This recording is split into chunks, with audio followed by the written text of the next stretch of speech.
ഇപ്പോൾ ഈ സർക്കാർ വന്നതിന് ശേഷമുള്ള പല നിയമനം നടത്തുന്ന സമയത്ത് തന്നെ വിവാദമായി മാറും. ഇപ്പോൾ വരുന്നൊരു വാർത്ത, റിപ്പോർട്ടർ ബ്രേക്കിംഗ്. സമഗ്ര ശിക്ഷ കേരളയിൽ, അതായത് SSKയിൽ ചട്ടവിരുദ്ധ നിയമനം. ബ്ലോക്ക് പ്രോജക്ട് കോർഡിനേറ്റർ, ജില്ലാ പ്രോജക്ട് കോർഡിനേറ്റർ തസ്തികകളിലേക്ക് അപേക്ഷാ കാലാവധി കഴിയുന്നതിന് മുൻപ് തന്നെ നിയമനം നടന്നുവെന്നാണ് പരാതി. അതായത് അപേക്ഷിക്കാൻ കാലാവധി ബാക്കിയുണ്ടായിരിക്കുമ്പോൾ തന്നെ നിയമനം നടത്തി കഴിഞ്ഞു. ഡെപ്യൂട്ടേഷൻ നിയമനത്തിനുള്ള അപേക്ഷ നൽകുന്നതിനുള്ള തീയതി ഇന്നലെയാണ് അവസാനിച്ചത്. എന്നാൽ ഇതിനോടകം തന്നെ പല ജില്ലകളിലും നിയമനങ്ങൾ നടന്നു കഴിഞ്ഞു. കോഴിക്കോട് ജില്ലയിൽ ഡിസ്ട്രിക്ട് പ്രോഗ്രാം കോർഡിനേറ്ററായി ഡോക്ടർ നിസാറിനെ നിയമിച്ച് ഉത്തരവിറങ്ങിയത് ജൂലൈ 18-ാം തീയതി. അപേക്ഷ സമർപ്പിക്കേണ്ട ദിവസം ഇന്നലെ. പാലക്കാട് പട്ടാമ്പിയിൽ ബ്ലോക്ക് പ്രോഗ്രാം കോർഡിനേറ്ററെയും നിയമിച്ചു. നിയമനങ്ങളിൽ കടുത്ത പ്രതിഷേധത്തിലാണ് അധ്യാപക സംഘടനകൾ. സുനിഷ അയലൂരുണ്ട് കൂടുതൽ വിവരങ്ങളുമായി. Sunisha, good morning. സുനിഷ, ഇതെന്താണ് സംഭവം? ഇന്നലെ വരെ അപേക്ഷിക്കാനുള്ള സാഹചര്യവും അവസരവും ഉണ്ട്. എന്നാൽ 18-ാം തീയതി തന്നെ നിയമനം നടത്തുകയും, അതായത് അപേക്ഷാ തീയതിക്ക് മുമ്പ് നിയമനം നടത്തുന്നത് കേട്ടുകേൾവിയില്ലാത്തതാണ്. അതെങ്ങനെ ശരിയാവും സുനിഷ?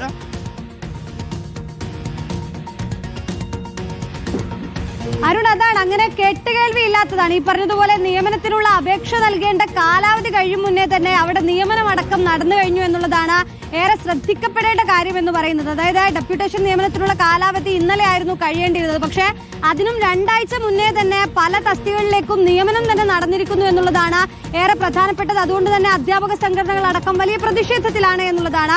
ഈ ചട്ടവിരുദ്ധമായ നിയമനം അത് ശരിയല്ല എന്നുള്ളത് തന്നെയാണ്. അതായത് നമുക്ക് ഓരോന്നായി നോക്കിയാൽ തന്നെ ഈ ബ്ലോക്ക് പ്രൊജക്ട് കോർഡിനേറ്റർ, ഒപ്പം തന്നെ ഡിസ്ട്രിക്ട് പ്രൊജക്ട് കോർഡിനേറ്റർ, ഈ തസ്തികകളിലേക്കുള്ള നിയമനത്തിലാണ് ഇപ്പോൾ വലിയ തരത്തിലുള്ള ക്രമക്കേട്, ചട്ടവിരുദ്ധം നടന്നിട്ടുണ്ട് എന്നുള്ളത് പരാതിയായി ഉയർന്നിരിക്കുന്നത്. അതിൽ കോഴിക്കോട് തന്നെ ഉദാഹരണമായി എടുക്കുകയാണെങ്കിൽ, കോഴിക്കോട് ഡിസ്ട്രിക്ട് പ്രോഗ്രാം കോർഡിനേറ്ററുടെ നിയമനത്തിന്റെ കാലാവധി, ഈ അപേക്ഷ നൽകേണ്ട കാലാവധി കഴിയുന്നതിന് 8 ദിവസം മുന്നേ തന്നെ അവിടെ നിയമനം നടന്നു എന്നുള്ളതാണ് പ്രധാനപ്പെട്ട ഒരു കാര്യം. അതായത് ഡോക്ടർ നിസാറിനെ നിയമിച്ചിരിക്കുന്നു. അതും അപേക്ഷ നൽകാൻ നിരവധി ആളുകൾ അപ്പോഴും അപേക്ഷിച്ചുകൊണ്ടിരിക്കുകയാണ് ഈ നിയമനം കിട്ടുമോ എന്നറിയാനായി. പക്ഷേ അതിനും എത്രയോ ദിവസം മുന്നേ, ജൂലൈ 18-നാണ് ഈ നിയമനം നടക്കുന്നത്. അത് കഴിഞ്ഞും 8 ദിവസം അപേക്ഷിക്കാനുള്ള സമയം തന്നെ ഉണ്ടായിരുന്നു എന്നുള്ളതാണ്. അത് കോഴിക്കോട് മാത്രം സംഭവമാണ്.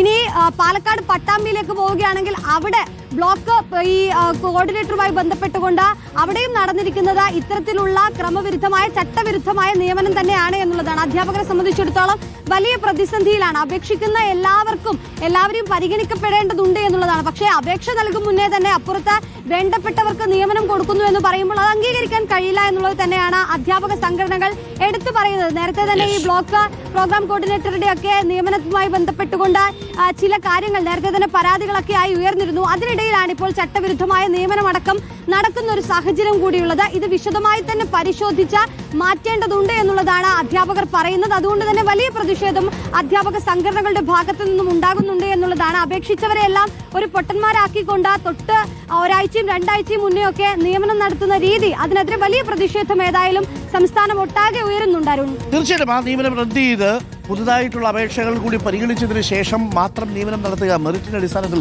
താങ്ക് യു സുനിഷ, വളരെ പ്രധാനപ്പെട്ട വാർത്തയാണ്. അല്ലൊന്ന് ആലോചിച്ച് നോക്കൂ പ്രിയപ്പെട്ട പ്രേക്ഷകരെ. ഇന്നലെ ജൂലൈ മാസം 25-ാം തീയതി വരെ അപേക്ഷിക്കാം. ജൂലൈ 25-ാം തീയതി 24-ാം തീയതിയൊക്കെ അപേക്ഷിച്ചവരുണ്ടാവുമല്ലോ. അപേക്ഷിച്ച് കഴിയുമ്പോഴാണ് ആരോ വിളിച്ചു പറയുന്നത് അതിനൊക്കെ നിയമനം നടന്നുപോയി കേട്ടാ, 18-ാം തീയതി തന്നെ നിയമനം നടത്തിയെന്ന്. ഇത് നമ്മൾ പൊട്ടരാ? ഇതാണോ പ്രധാനപ്പെട്ട കാര്യം? ഒന്ന് ആലോചിച്ച് നോക്കിക്കേ. ജൂലൈ 25-ാം തീയതി വരെ അപേക്ഷിക്കാനുള്ള സമയം, 18-ാം തീയതി നിയമനം നടത്തി, ഉദ്യോഗസ്ഥരെയും കയറ്റിക്കഴിഞ്ഞു. പിന്നെന്തിനാണ് ഇവർ അപേക്ഷിക്കുന്നത്? വല്ലാത്ത കഷ്ടമായിപ്പോയി. അത് ചെയ്യാൻ പാടില്ലാത്തതാണ്. അതിനകത്തൊക്കെ ഒരു ട്രാൻസ്പെറൻസി വേണ്ടേ? ഇനി നിങ്ങൾക്ക് ഇഷ്ടപ്പെട്ട ആൾക്കാരെയൊക്കെ വെച്ചോ മെറിറ്റിന്റെ അടിസ്ഥാനത്തിൽ. അതൊക്കെ അങ്ങനെയാണല്ലോ എല്ലാവരും ചെയ്തുകൊണ്ടിരിക്കുന്നത്.